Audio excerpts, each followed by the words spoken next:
Terminant pour Isabelle et Sophie, convaincus par les devis bien sûr, mais aussi par le standing et le confort offert par la clinique, dont les chambres portent des noms de stars américaines notamment.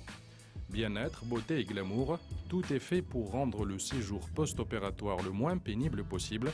Nous sommes loin des murs blancs, aseptisés de l'hôpital du quartier. C'est l'heure, Sophie est amenée au bloc opératoire. Bonjour Sophie, confiant? Oui, très confiant. Hello. C'est bien arrivé. C'est bien passé, merci. Le chirurgien commence par dessiner son plan de travail sur le visage de la patiente, pendant que l'anesthésiste procède à son endormissement. Dans ce cas, il ne s'agit pas d'une anesthésie générale, jugée trop lourde pour le type d'intervention que doit subir Sophie. Un mini-lift du visage, où il s'agit d'étirer et de retonifier les muscles de la face. C'est une opération très demandée, donc effectivement parce que la tranche d'âge est très large. C'est une intervention qu'on peut faire à partir de 40 ans, jusqu'à, on va dire, jusqu'à 55, 60. Et après, bon, on passe à ce qu'on appelle les liftings classiques. En Tunisie, effectivement, c'est connu. Les cliniques, on va dire, entre guillemets, spécialisées dans le tourisme médical sont exonérées d'impôts.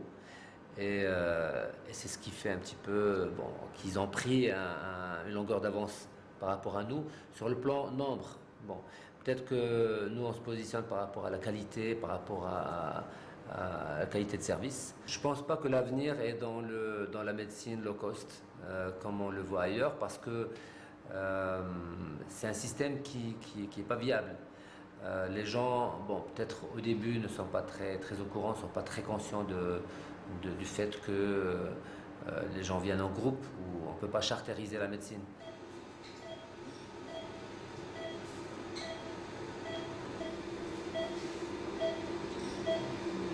Ça va bien? Super, ça s'est bien passé.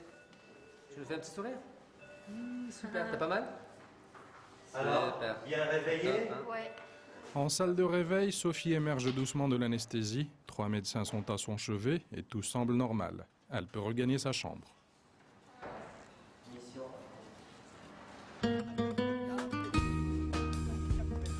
Entre deux séances chez le dentiste, les modolas en profitent pour découvrir les monuments de la métropole. La visite commence par l'esplanade de la mosquée Hassan II, où leur guide se charge de la leçon d'histoire. Je suis stupéfaite par le côté grandiose de cette architecture.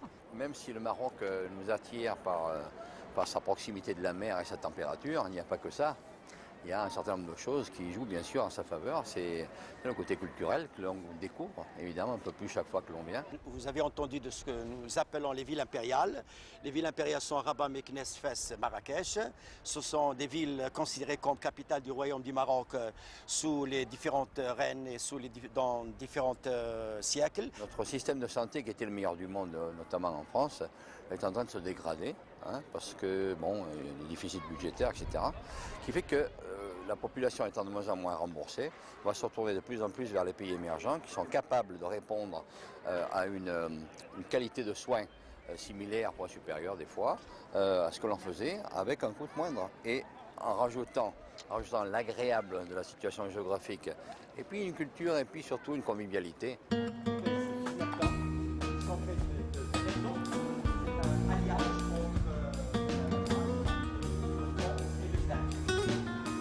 Potentiel. Le lendemain des opérations chirurgicales, le docteur Gsous rend visite à ses patientes pour un premier contrôle. Il commence par Isabelle, installée dans la chambre Marilyn Monroe. Comment ça va? C'est très bien, merci. Ça va bien? Oui, impeccable. Ouais, c'est pas mal. Alors, et là, ça tire un peu? Non, les paupières, pas du tout, je sens rien. Juste un petit peu de... On sent que ça tire un peu au niveau du cou, mais sinon, les paupières, absolument rien. Je me sens très bien, en pleine forme. Direction alors vers la chambre Grace Kelly, où Sophie est logée. Souriante et détendue, la jeune femme appréhende pourtant le résultat de l'intervention. Un verdict qui ne va pas tarder à tomber aussitôt que les pansements seront retirés. Hop, alors, je vais tirer un peu, je vais couper Ici, c'est plus rapide et plus simple. Hop là. Légèrement boursouflée et bleuie par le geste opératoire, Sophie ne semble pourtant pas inquiète. J'imagine que ce sera très bien. J'imagine que ce sera très joli. Là, c'est vrai que bon, on voit toutes les gonflements, les modifications, puis c'est encore un peu rigide. Alors, est-ce que ça correspond à vos traits? Est-ce que ça correspond à votre visage? C'est-à-dire c'est vos traits, c'est votre mimique. Oui, tout à fait. Ça ressemble à ce que vous étiez il y a quelques années. Ouais. Tout à fait. Vous vous retrouvez? Oui, je me retrouve complètement. Que pensez-vous de votre amie? Elle est déjà très belle, elle était déjà très belle avant l'opération, donc là je pense qu'après ça va être encore magnifique, encore plus...